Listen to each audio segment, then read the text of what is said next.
everybody, this is the Ship Modelers Library. Today I will show you a book, Sovereign of the Seas by Hedrick Bassman, the British royal ship of 1637.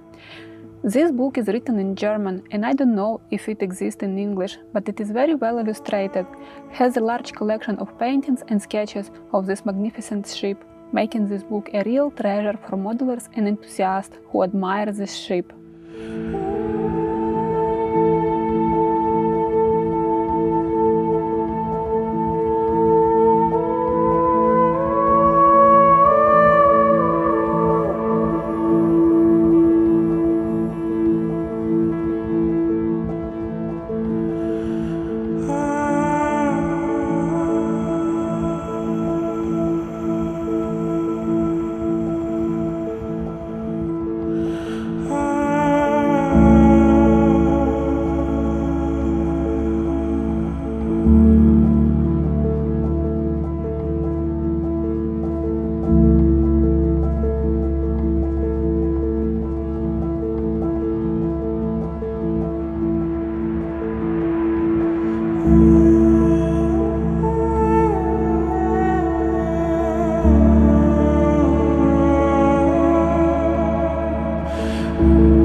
Thank you for watching. Let me know in the comments section below which book would you like to flip through in the next edition.